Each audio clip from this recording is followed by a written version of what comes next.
somewhere in the hill country of Western Virginia, inside a courthouse that remains standing to this day. There is a desk. This is not a replica or a reconstruction. It is the original, which was relocated 3 times across the decades. It is scratched, stained, and silent.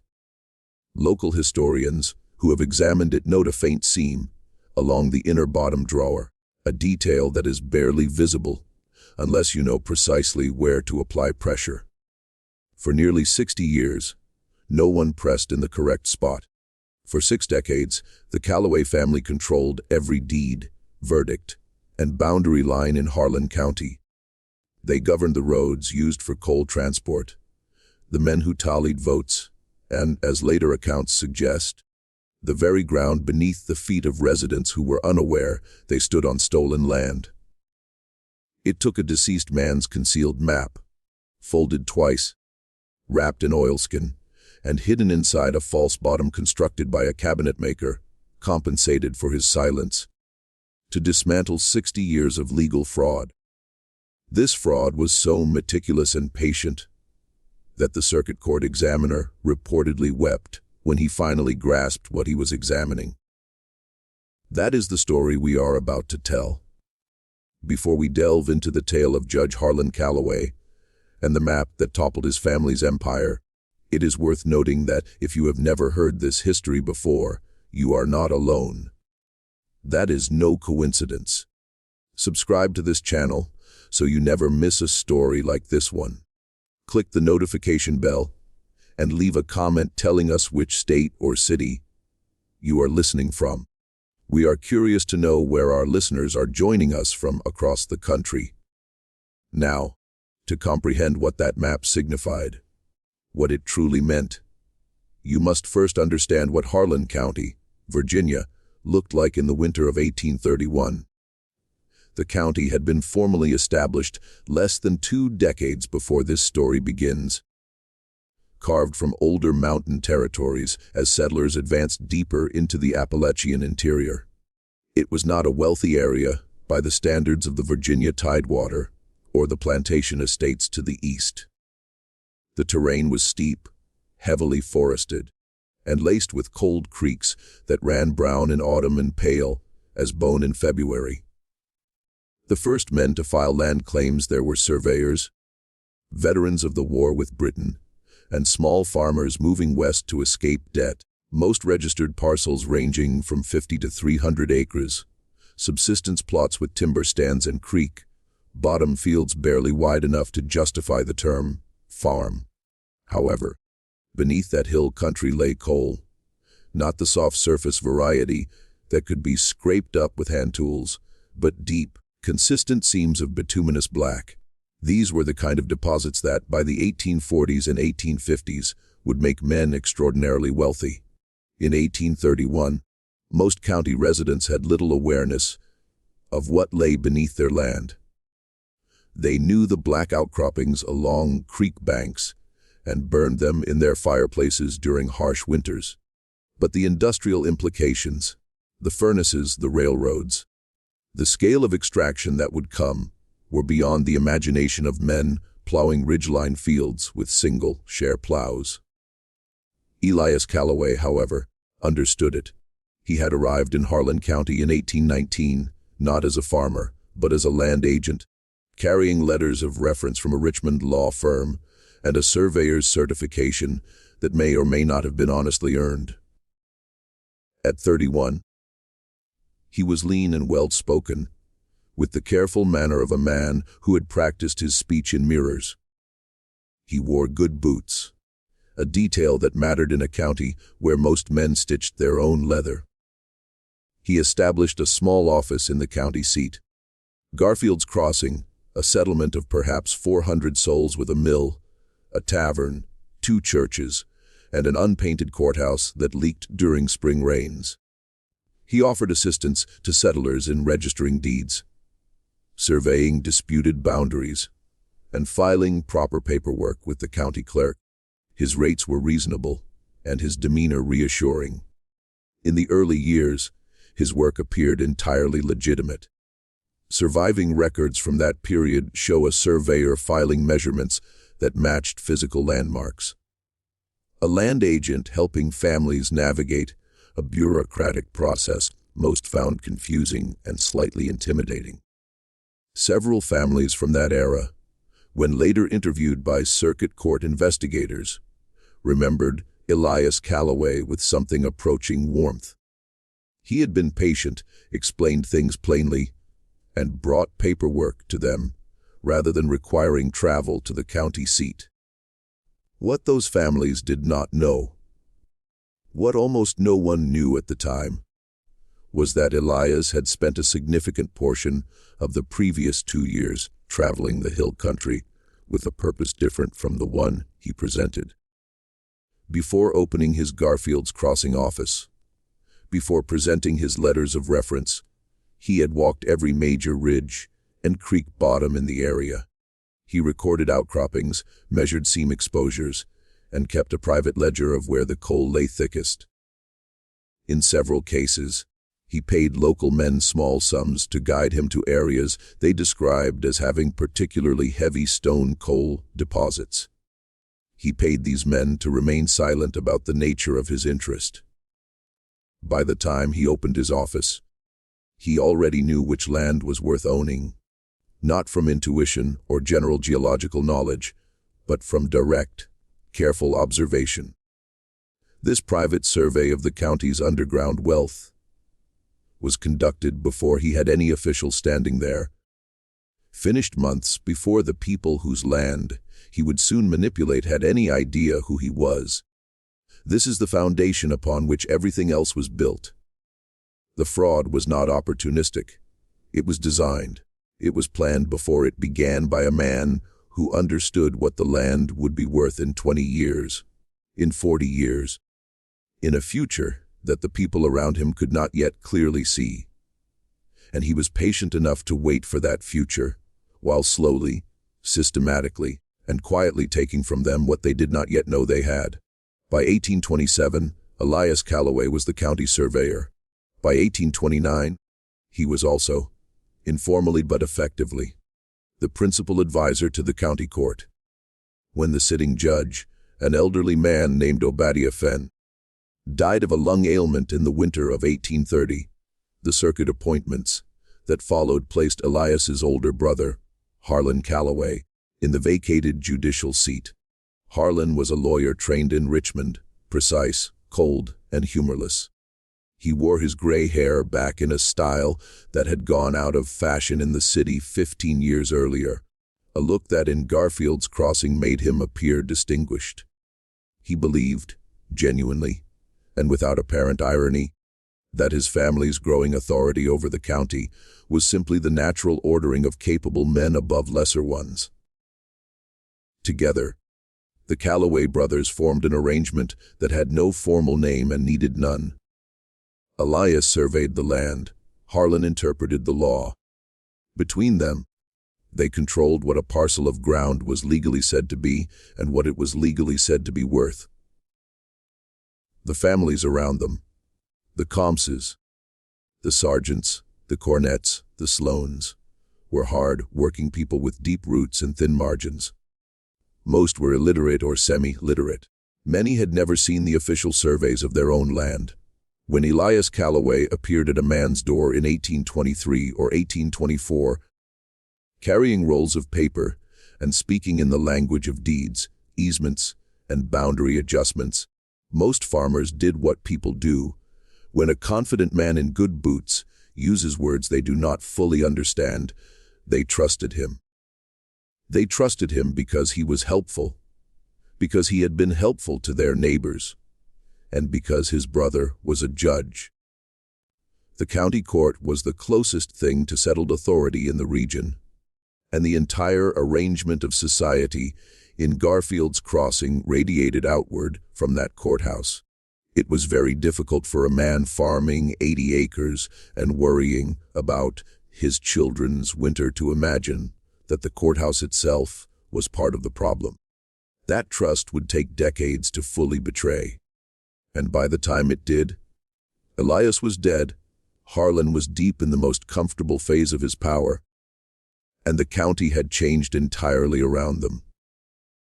The man who first pulled at the thread that would unravel everything was not a lawyer, a circuit court examiner, or a crusading newspaper editor. He was a school teacher named Edmund Prater, 27 years old, who had recently arrived in Garfield's Crossing from a teaching position in Wise County.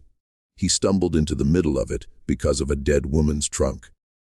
In the autumn of 1857, a widow named Lucinda Combs died at the age of 73 on a farm she had worked alone since her husband, Cornelius Combs, had passed 14 years earlier. She had no surviving children. Her nearest living relative was a nephew, Thomas Combs, who had moved to Kentucky as a young man and made his way as a carpenter's apprentice and later as a journeyman builder. When word reached him in October that his aunt had died, and that there appeared to be some dispute about the farm's ownership, Thomas Combs journeyed back to Harlan County. He arrived in early November to find that the farm, 112 acres of creek bottom, and timber, registered in Cornelius Combs's name in 1818, had already been claimed by the Callaway Land Company, in a debt proceeding Thomas had never heard of. Lucinda had apparently never understood it, and it had been filed and adjudicated with remarkable speed in the weeks immediately following her death. It should have ended there, as it did for many families. A man without money for a lawyer, without influence, without the kind of name that opened courthouse doors, would look at the papers, be told the proceeding was lawful, and go away. Thomas Combs almost did the same. But before he left the county, he stopped at the schoolhouse where Edmund Prater had recently taken the teaching post. Because Prater boarded with a distant Combs relation, and Thomas needed a place to sleep before his return journey. The two men talked.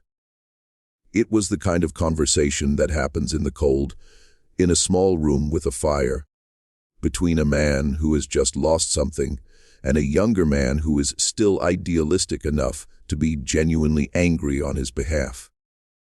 Prater had only been in Garfield's Crossing a few months, but he had already noticed things, the way the land records at the courthouse were organized, or rather disorganized, the way certain deed books had pages that appeared out of sequence, the way the current county surveyor, a man named Aldous Pickett, who operated under Harlan Callaway's direct patronage, filed surveys difficult to reconcile with physical landmarks described in older documents.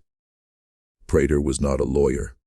He was a school teacher who had grown up helping his father, a small county clerk in Wise County, organize legal filings.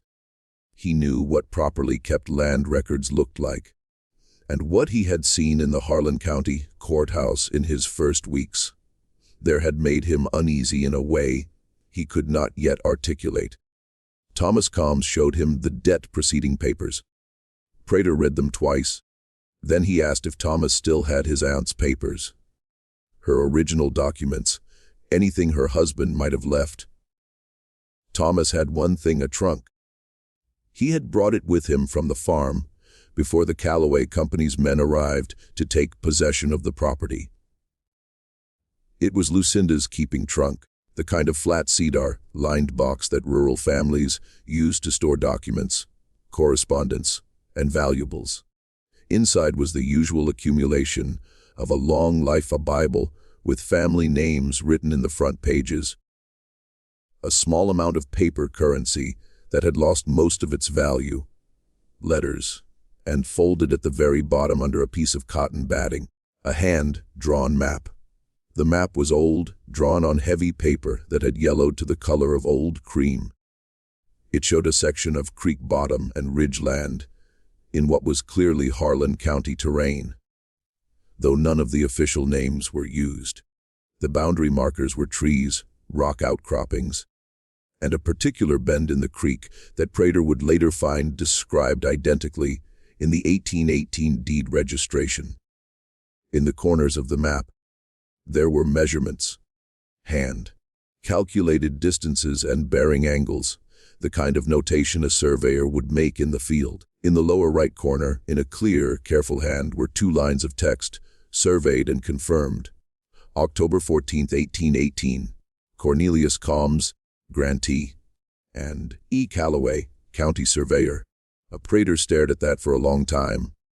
Then he carried the map to the window, held it up to the thin November light, and saw what he had not seen before: a second sheet, almost translucent, pressed flat against the back of the first and attached to it along one edge.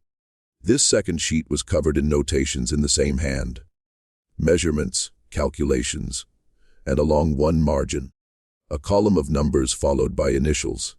The initials appeared 7 times, the same initials each time: H.C. Harlan Callaway. Prater sat down on Thomas Combs's borrowed cot and did not speak for several minutes. What the second sheet appeared to show, what he would spend the next 4 months working to confirm, was a private accounting of adjusted survey figures. It listed the official measurements that appeared in the public deed books, and alongside them, the actual field measurements from which those official numbers had been derived. In every case where the 2 figures diverged, the adjustment ran in the same direction. It subtracted acreage from the registered parcel, acreage that then appeared, without explanation, in Callaway Land Company filings in subsequent years. It was not proof, not yet. A hand-drawn map in a widow's trunk with numbers in the margin proved nothing in a court of law. But it was a window into a mechanism, and now that Prater had seen the mechanism, he could not stop seeing it. The winter of 1857 into 1858 was one of the coldest that Western Virginia had seen in a generation. The creeks froze hard enough for cattle to cross on the ice, and the ridge roads became impassable for weeks at a time. It was, in a strange way, the right season for what Prater was doing, because the isolation forced a kind of methodical patience that the work required. He could not travel. He could not easily be observed. He sat in his room above the schoolhouse night after night, with candles and the courthouse documents he had spent months quietly borrowing, reading, and returning before anyone noted their absence. He had help, though he was careful about it.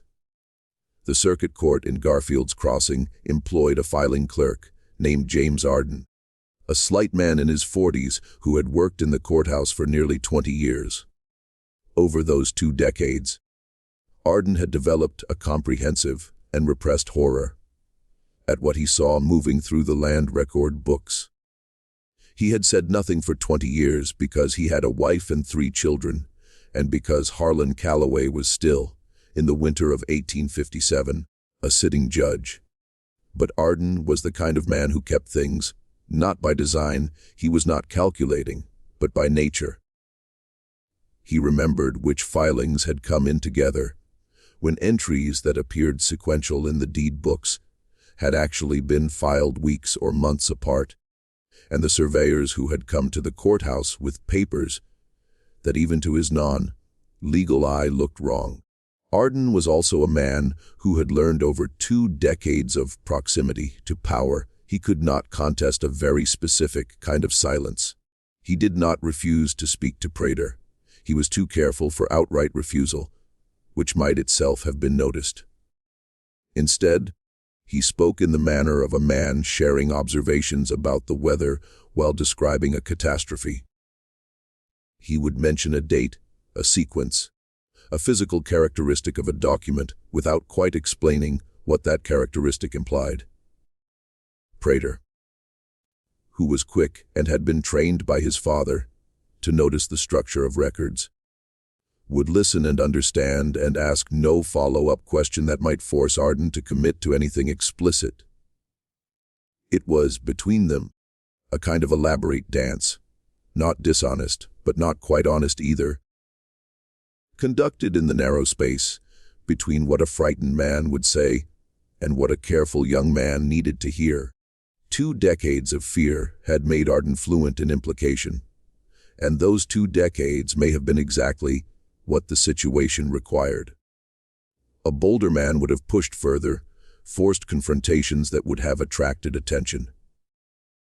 This particular fraud required, above all, patience and invisibility to dismantle.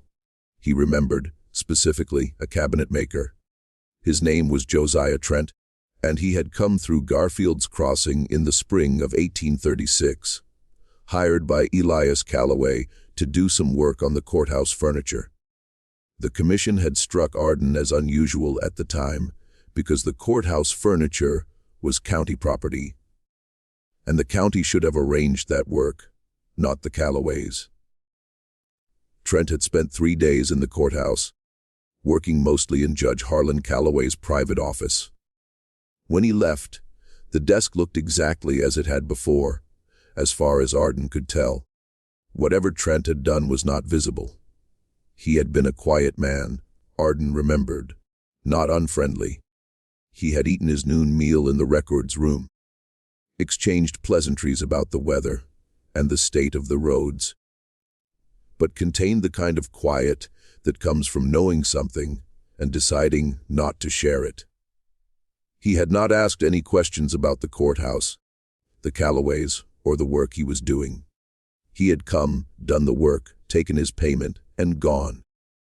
Arden had watched him leave, and had a feeling he could not name at the time. Something between unease and the sense of having missed the point of something important. He had been right, but it had taken him 21 years to say it to anyone.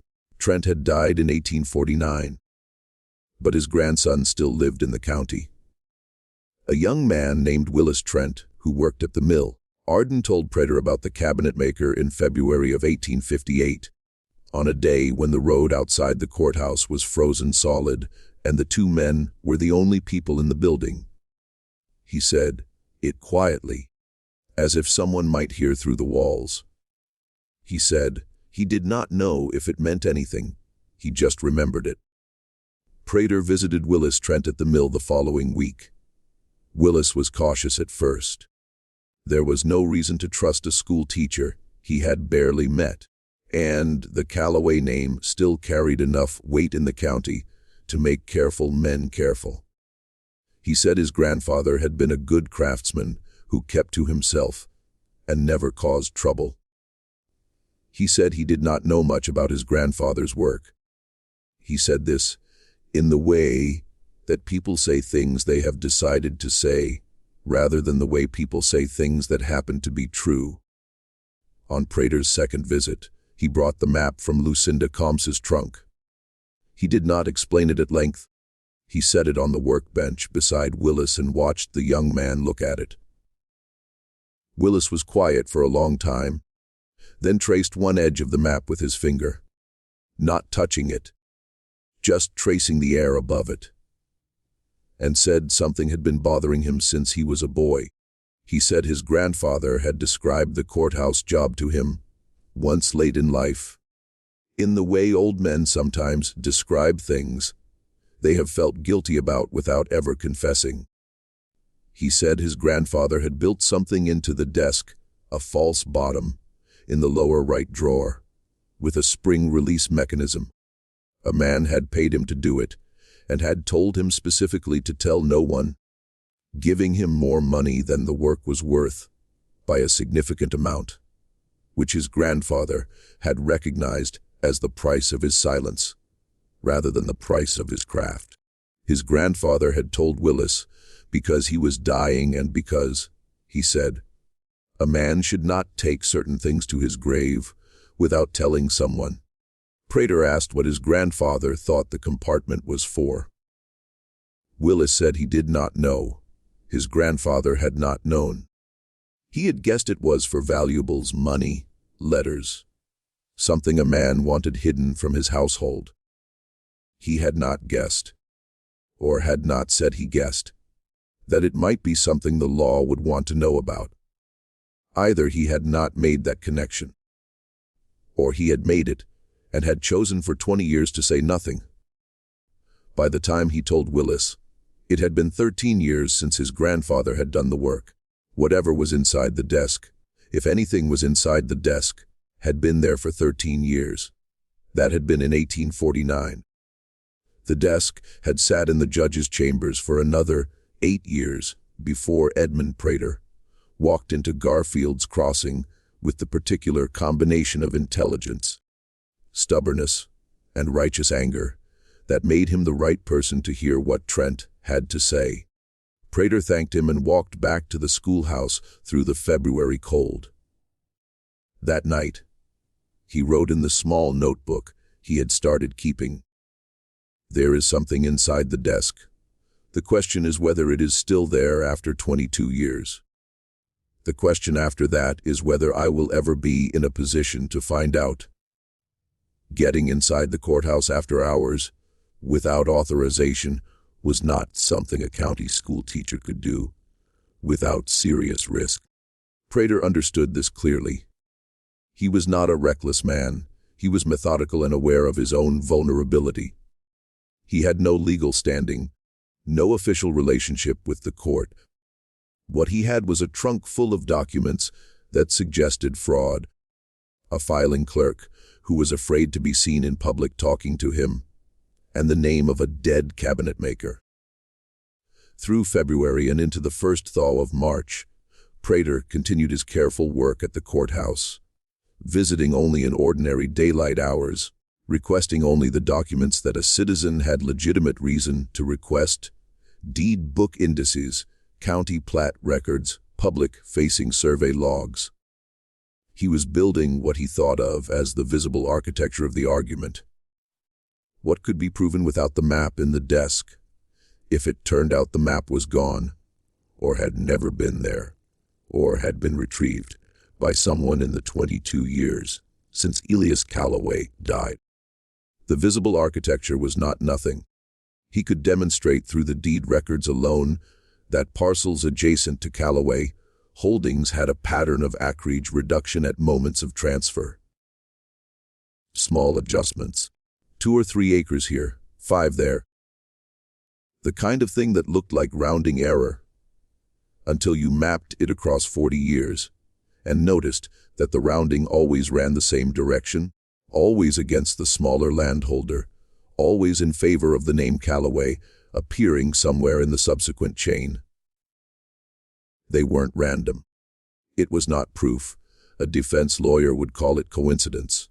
But it was a pattern, and patterns, Prater had come to believe, were the thing that liars found hardest to erase completely. Because liars who are meticulous enough to erase every individual instance of fraud are rarely meticulous enough to examine what the instances look like assembled together. But he also found something he had not expected, a second generation of the mechanism. The original scheme, as far as he could reconstruct it, had belonged entirely to Elias Callaway, his surveys, his adjustments, his private accounting.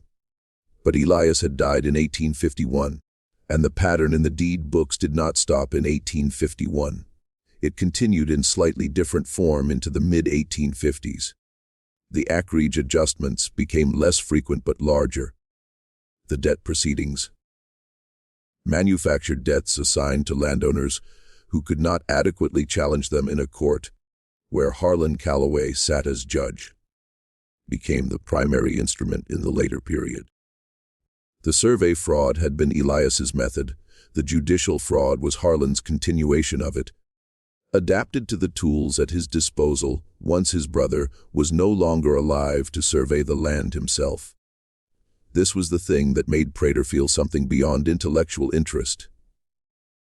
Something colder, more visceral when he thought about it late at night. Elias had built the system. Harlan had inherited it and run it for the better part of a decade, not as his brother's scheme, but as his own, perfected and expanded. The two brothers had apparently never needed to discuss any of this openly. It had passed between them the way certain kinds of knowledge pass in families. Through observation, through participation, through the gradual recognition that you are the heir to something that has no legitimate name. Arden confirmed this cautiously in one of their brief conversations.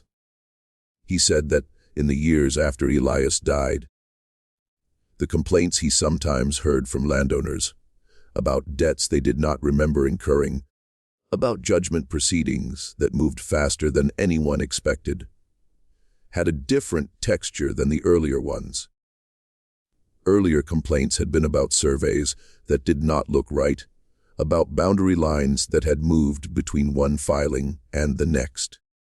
Later complaints were about the court itself, proceedings that seemed to resolve before any meaningful defense could be mounted, witnesses who were somehow unavailable on the day they were supposed to appear, documents that were entered into evidence, and then, when people tried to reference them later, were difficult to locate in the record.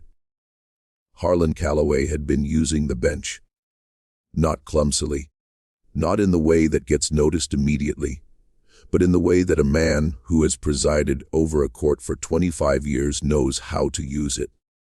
Through timing, through procedural maneuver, through the power to decide which arguments were material and which were not, which witnesses' testimony was credible and which was not, which debts were properly documented and which were not.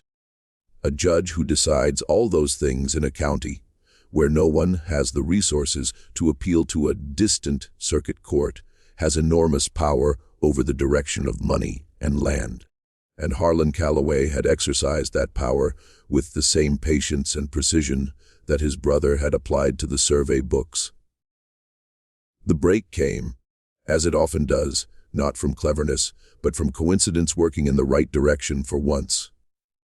In March of 1858, Harlan Callaway, then 69 years old, heavier than he had been, and suffering from a kidney ailment that his physician kept treating ineffectively, was required to travel to Richmond for a circuit court proceeding that could not be postponed. He would be gone for at least 10 days. His son, Randolph Callaway, who had taken over most of the active management of the family's land operations, traveled with him. The courthouse was not empty. The county clerk, a man named Ferris Doyne, who was loyally aligned with the Callaways, kept regular hours. But the judge's private office was locked, as it always was when Harlan was away.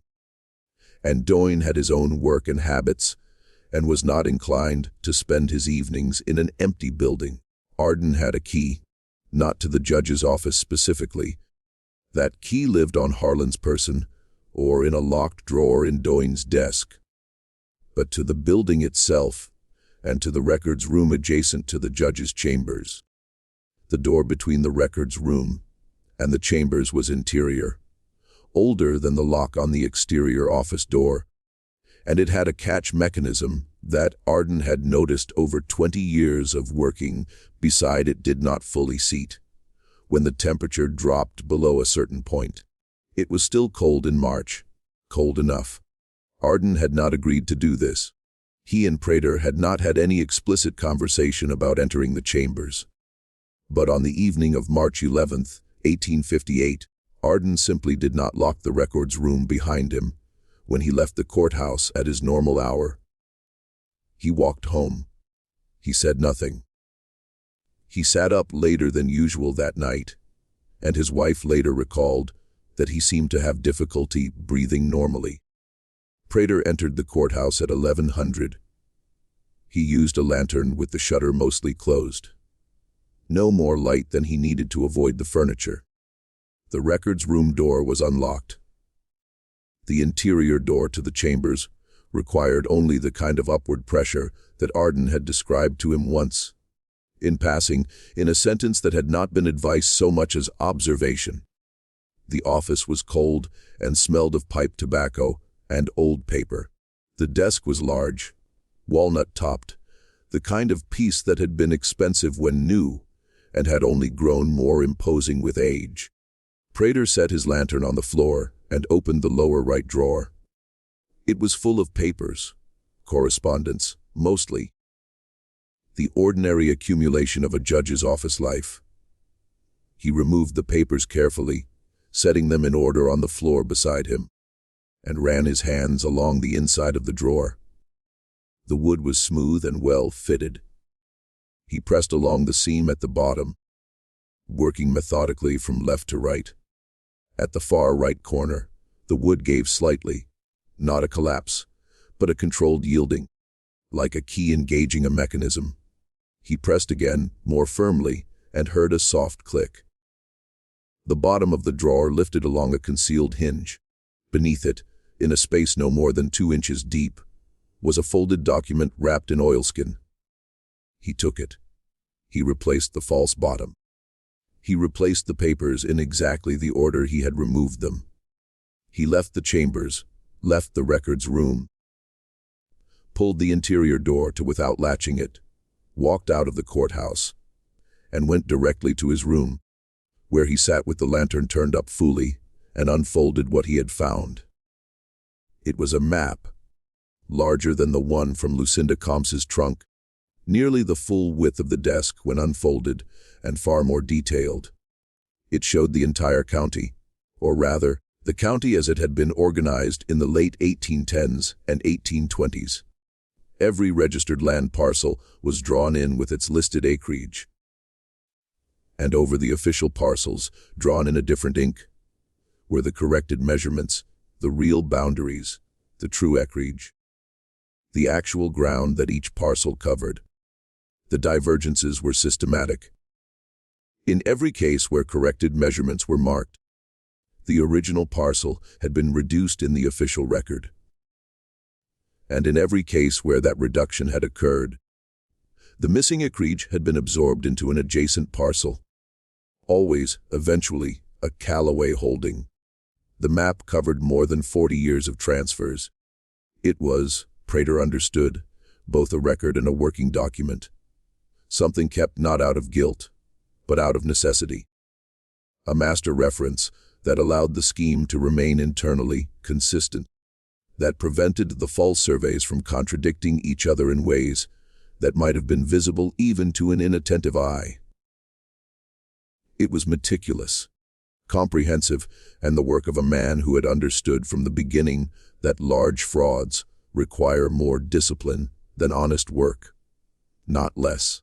At the bottom of the map, in the same careful hand as the notation on the Combs document, was a date March 1836, the month and year that Josiah Trent, the cabinetmaker, had built the false bottom.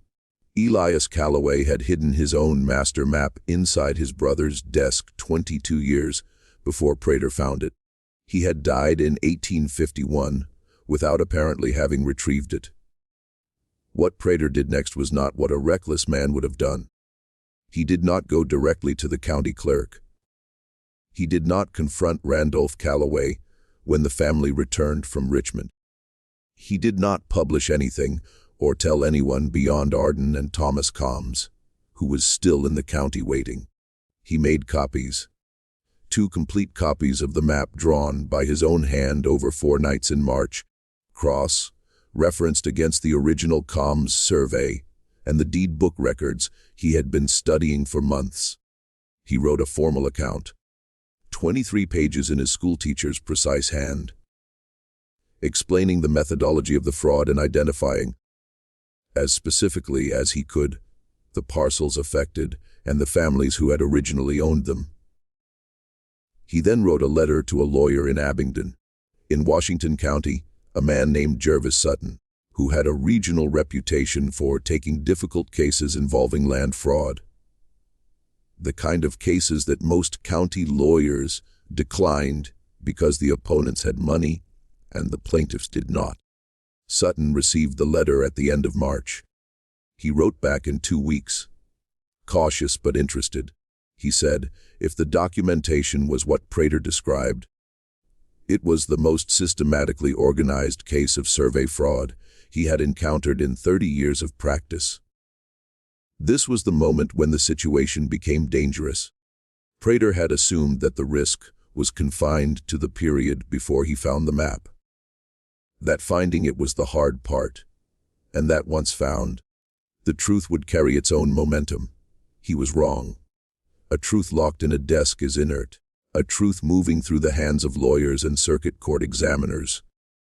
That is a threat. and threats provoke responses. He did not know how Randolph Callaway learned that something was happening. He suspected Ferris Doyne, the county clerk, who noticed things.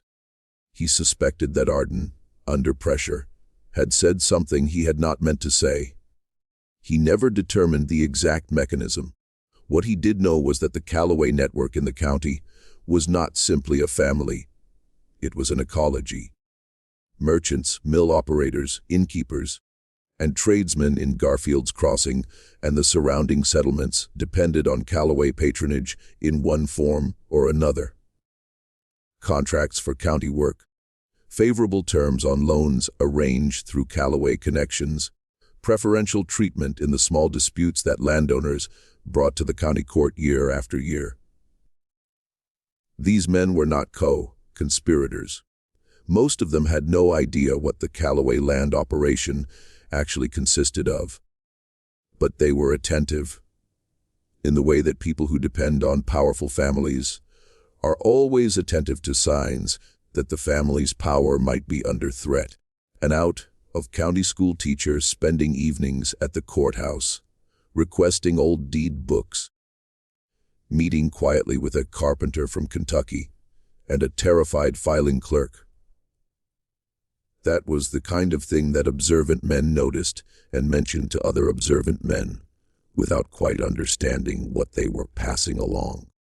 In early May of 1858, two things happened within the same week. First, Prater's room above the schoolhouse was searched. He knew because he had left small indicators. A thread across a drawer. A book placed at an angle. The kind of thing a man does when he has become careful. The search had been thorough. Whoever had done it knew what they were looking for. They had not found the copies of the map, which Prater had stored in the schoolhouse's cellar behind a loose stone. Not in his room. They had not found his written account. But they had found his notebooks, and they had read them. And they had left them. An act of confidence or threat, or both. The notebooks contained observations and questions, calculations and cross-references, but no conclusions explicit enough to be incriminating on their own. Whoever had read them would understand that Prater was building something. They would not yet know how far along it was. Second, Thomas Combs was approached on the road between Garfield's Crossing and his boarding house by two men he did not recognize. They told him that his aunt's death had been an honest proceeding, that the farm was lawfully Callaway property, and that continuing to pursue the matter would be bad for everyone involved, especially people from outside the county, who did not understand local arrangements. Thomas was a large man and not easily frightened. He thanked them. But he was alone on a road in a county where the judge and the county surveyor shared a name. And he understood what he was being told. The men were polite. That was the worst part of it, he said later. They had been entirely polite, which meant they were certain they did not need to be otherwise. He came to Prater that evening. They sat in the cold schoolhouse. Prater would not take him to his room, not after the search, and spoke quietly for 2 hours. Prater told Thomas the full situation for the first time: the map, the copies, the letter to Sutton, the way the mechanism had worked across 4 decades. He also told him something he had not told anyone yet. In examining the map the previous week, he had noticed something he had initially dismissed as a marking error. Along the eastern boundary of the county, in a section that had been sparsely settled in the early years, there were 4 parcels marked with a small symbol he had not seen elsewhere on the map. A double crosshatch. The kind of notation a surveyor might use privately without explaining it. He had spent several evenings trying to match those 4 parcels to the deed books, and had found that all 4 were currently listed as unregistered public land. But in the early deed records, before a particular series of filings in 1831, they had been registered to 4 different families, all with the same surname Harp. He had found no Harp family anywhere in the current county, no Harp descendants, no forwarding records of sale or transfer. 4 parcels, roughly 300 acres combined, that had existed in 1830 and did not exist as private property in 1832, absorbed into the county's unregistered land stock through a process that Prater could not trace in the surviving records because the relevant pages of the deed book covering that period were missing. Not damaged, missing. The binding holes showed where pages had been cut free. They were gone. Thomas asked what had happened to the Harp family. Prater said he did not know. He had found no record of them leaving the county, no record of sale, no record of any legal proceeding. They had simply ceased to appear in any county document after the spring of 1831. The schoolhouse was very quiet for a moment. Outside, the May evening was cooling quickly, the way mountain evenings did even in late spring. Thomas said, "Then we need to get out of this county before we send anything." He was right. They left Garfield's Crossing on a Monday morning in mid-May, separately, 3 hours apart, both claiming ordinary errands in neighboring towns. Prater carried the copies of the map and his written account inside the lining of his coat. Thomas Combs carried the original map from the courthouse desk, which Prater had never returned, a decision he had made without fully deciding, the same way people sometimes make the most consequential choices of their lives. What happened to the 4 Harp family parcels, and to the 4 Harp families themselves, was never resolved by the proceeding that followed. Sutton included it in his filing as an area of concern.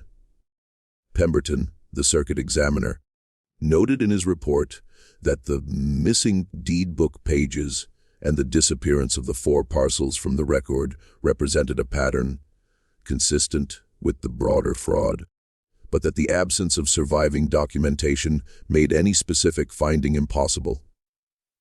He recommended further investigation.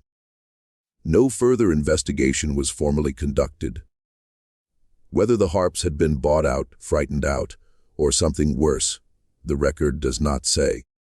The record stops at the edge of a question that nobody, in the end, pressed hard enough to answer. That, too, is a kind of verdict. Jervis Sutton met them in Abingdon on the evening of May 19, 1858, in the back room of a tavern where, he said, he had conducted more honest legal business than in any courthouse he had ever entered. He spread Prater's materials on the table and examined them for 2 hours, asking questions that were precise and technical, and that Prater answered as accurately as he could. Sutton was a small man, thin-haired, with reading spectacles that he kept taking off and putting back on. He had the manner of someone who had been disappointed by evidence many times and had learned to check carefully before committing to anything. At the end of the 2 hours, he said, "The map is the key, the map from the desk. Without it, this is a circumstantial argument, strong but contestable. With it, and with the cabinetmaker's testimony." "The cabinetmaker is dead," Prater said. "His grandson. He'll say what he told me. I don't know if he'll say it in a courtroom." Sutton was quiet for a moment. "The handwriting on the map matches the surveyor's signature on the Combs deed. I can get that comparison done in Richmond by someone credible. If the handwriting is confirmed, then the map's origin is established. It's Elias Callaway's document. He kept it in Harlan Callaway's desk, hidden there specifically. That's conspiracy, not accident." He looked at Thomas Combs. "The original deed for your family's land was properly registered. The debt proceeding was filed after your aunt died. The question is whether the debt was real or manufactured. Were there any records among her papers?" Thomas said there were letters, some from a man he did not recognize, referencing an account that Lucinda had told him in the last years of her life she knew nothing about. Sutton said, "There it is. He then looked at the portion of Prater's written account, describing the Harp parcels, the 4 properties that had vanished from the deed books in 1831, the families who left no forward trace. He read it twice. He asked Prater to confirm that the relevant deed book pages were physically missing, not merely illegible. Prater confirmed it. Sutton set that section of the account aside separately from the rest, and said he wanted to think carefully about how to present it. The Harp matter, he said, is either nothing, a family that sold quietly and the paperwork was lost, or it is something considerably worse. If we press it in the filing, we risk the court treating it as speculation and allowing the defense to use it to undermine the credibility of everything else. If we leave it out, we allow something potentially very serious to remain unexamined. He thought about it for 3 days. In the end, he included it, not as a central claim, but as a documented anomaly requiring investigation, a question embedded in the filing rather than an accusation. It was, Prater later wrote, the most careful piece of legal judgment he had ever witnessed. A man deciding, in full awareness of what he might be describing, to name the shape of something he could not fully see. The filing went to the Circuit Court in Richmond in July of 1858. Sutton was meticulous about the choice of venue. He did not trust any jurisdiction where the Callaways had influence. And he was correct to be cautious, because when word reached Garfield's Crossing of what had been filed, the response from Randolph Callaway was immediate and forceful. He retained 2 lawyers from Lynchburg and filed a counter-petition arguing that the map was a forgery, that Prater had fabricated or altered the document to support a fraudulent claim, and that the entire proceeding was an attempt by outsiders to unsettle lawful property rights established over 40 years. The language of the counter-petition was careful and confident and framed Prater specifically as the wrongdoer. A young man with no roots in the county, no stake in its welfare, motivated by unclear grievances. It was a strategy that had worked before in other courtrooms against other accusers. The powerful have always understood that the most effective defense against being accused of fraud is to accuse your accuser in return, and to do it in language formal enough that the accusation feels like the real proceeding. But Sutton had anticipated it. He had spent the 2 months between the filing and the first Richmond hearing locating additional evidence that Prater had not found. A second surveyor, then active in the county in the early 1840s, who had filed a formal complaint with the county court in 1843 about discrepancies in the official deed books. The complaint had been received by the court, docketed, and then somehow never acted upon. The docketing entry still existed in the Richmond Circuit records. The original complaint document was missing, but the docketing entry proved it had existed, which meant someone had caused it to disappear after it was received. Sutton also located the second surveyor himself. He was an elderly man by 1858, living in Tennessee, and he had left Harlan County abruptly in the autumn of 1843 under circumstances he had never publicly explained. He was unwilling at first to travel to Richmond or to make any statement. He said he had put it behind him. He was old. It was a long time ago. Sutton traveled to Tennessee in June of 1858 and spent 2 days with him. Whatever was said in those 2 days was not recorded. But the old surveyor agreed to provide a written affidavit, notarized in Tennessee, describing what he had found in the Harlan County deed books in 1843, what he had filed, and what had happened to him in the weeks after his complaint was received. That included, he said, a visit from 2 men who arrived unannounced at his rented room in Garfield's Crossing and told him, very quietly, that it would be better for his family if he found work in another county. He had found work in another county. He had found work in Tennessee, and he had not spoken about any of it for 15 years. His affidavit was entered into evidence. The circuit examiner assigned to the case was a man named George Pemberton, 52 years old, with a reputation for thorough and unsentimental work. He took the map, the comparative surveys, Sutton's handwriting analysis, the docketing entry for the vanished complaint, the surveyor's affidavit, and the com's deed materials, and he spent 6 weeks examining them in a room in the Richmond courthouse. His report, filed in September 1858, was 41 pages long. It confirmed the handwriting match. It confirmed the systematic divergence between official survey records and the corrected measurements on the map. It found that the 1843 complaint had been received and docketed by a court clerk whose appointment had been arranged through the Callaway family's Richmond connections. A clerk who had left the position in 1844 and could not be located. It found that the debt proceeding against Lucinda Combs's estate referenced an account with no documentary basis in any institution in the region. Pemberton's conclusion, in the measured language of legal examinations, was that the evidence supported a finding of systematic survey fraud extending from approximately 1820 to at least 1851, involving the deliberate manipulation of official land records, the corruption of at least one court filing process, and the enrichment of the Callaway family through the unlawful absorption of land belonging to at least 31 identified parcels. Regarding the Harp matter, Pemberton wrote a single paragraph.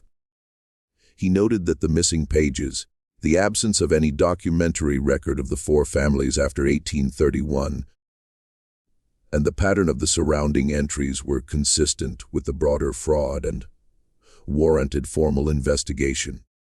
He recommended that the Virginia Attorney General's office take up the question independently of the current proceeding. Whether that recommendation was ever formally acted upon, the surviving record does not clearly show.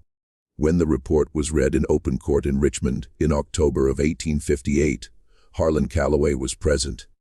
He was 70 years old by then, still straight-backed, still wearing his hair in the old style.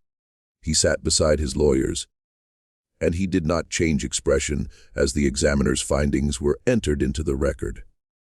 He did not speak. He had not spoken publicly about the case at any point. His lawyers had spoken extensively, skillfully, and without success. His son Randolph, seated beside him, was not as controlled. Witnesses later described him as pale, then flushed, then pale again as the 41 pages progressed. At one point, he leaned toward one of the lawyers and said something that the lawyer immediately shook his head at. Whatever Randolph wanted to do in that moment, the lawyer prevented it. After the reading, Harlan Callaway rose, said he wished to reserve the right to respond in full at the appropriate proceeding, and walked out of the courthouse with a steadiness that some observers found more unsettling than any other possible reaction. He died 4 months later, in February of 1859, of the kidney ailment that had been worsening for 2 years. He died in his house in Garfield's Crossing, in the same county he had controlled for nearly 3 decades, having never been formally convicted of anything. Whether he died knowing what was coming for his family and chose to leave before it arrived, or simply died because sick men die, was never determined. The timing was what it was. The legal proceedings that followed Harlan Callaway's death took 4 years to resolve. An eternity for the family's waiting, a reasonable pace for the scale of what was being untangled. Randolph Callaway fought every step, as men in his position always do, because the alternative was to stop fighting and accept what was coming. He had inherited the legal challenge along with everything else. In the end, in that month, the Virginia courts ordered the reversion of 23 of the 31 identified parcels to the original registered families or their documented heirs.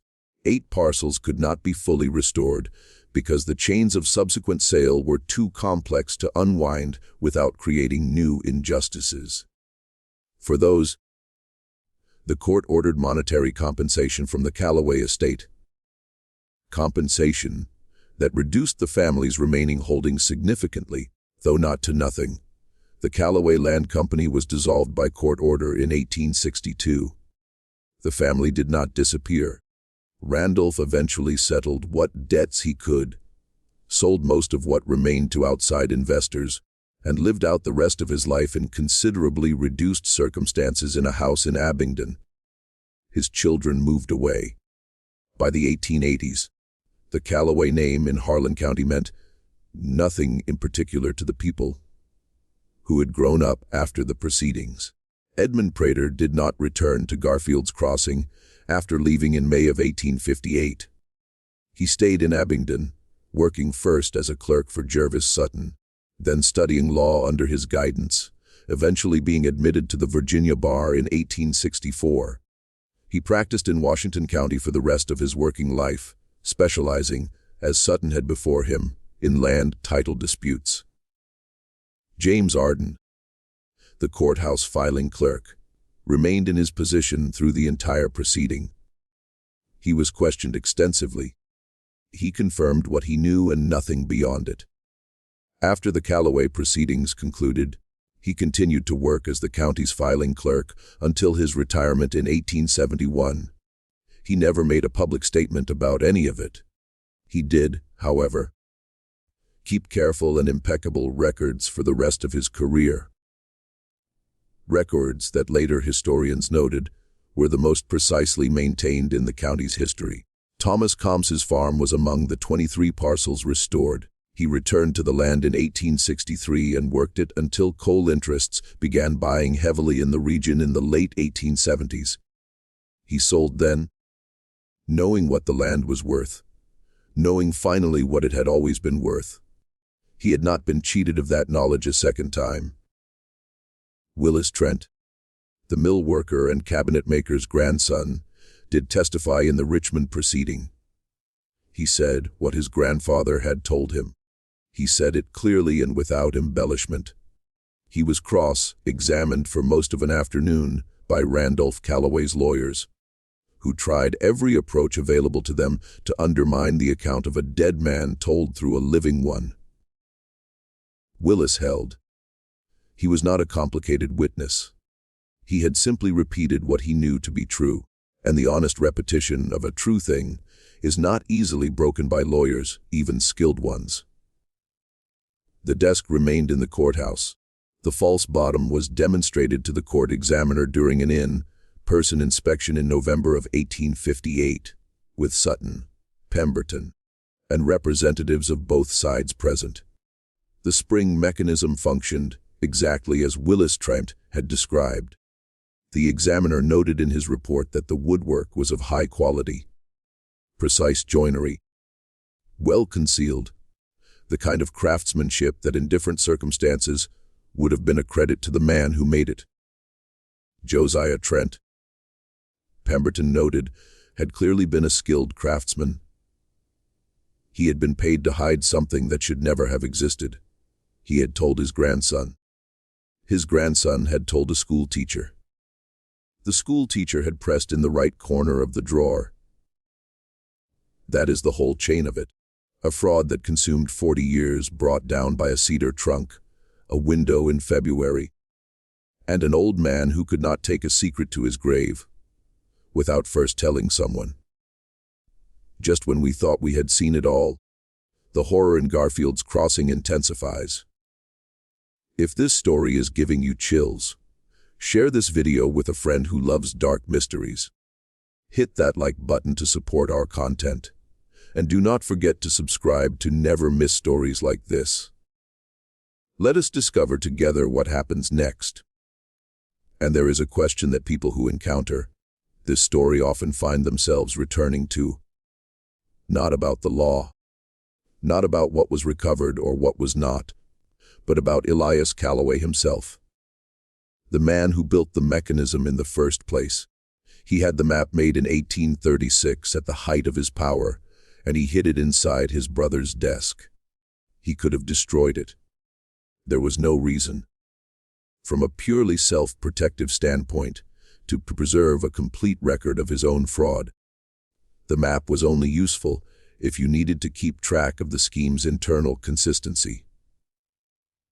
If you needed to make sure the false numbers did not contradict each other. After a certain point, once the surveying work was largely done, that function was finished. And yet he kept it, had it hidden carefully by a skilled craftsman, as if the documentation itself had become something he could not let go of. A record of what he had built, even if what he had built was a crime. Some historians who have examined the proceedings suggest that the map was kept because Elias feared his brother, that without a record of Harlan's involvement, the HC notations along the margin, the judge who had adjudicated the proceedings that gave the fraud its legal cover, Elias would have been the sole responsible party if anything had ever surfaced. The map was, in that reading, not a personal document, but a mutual guarantee. If this comes apart, it comes apart for both of us. If that was the calculation, it survived both men by 7 years intact, until a school teacher pressed a spring mechanism in the dark with a mostly shuttered lantern. What do you think of this story? Do you believe everything was revealed? Or does a fraud of this scale, maintained for 40 years, leave corners that were never found? Leave your comment below. And if this kind of history moves you, the stories that happened in real courthouses to real families that almost no one remembers. Subscribe to this channel. Hit the notification bell, and share this video with someone who loves dark mysteries. The history that gets forgotten does not disappear. It waits. See you in the next video.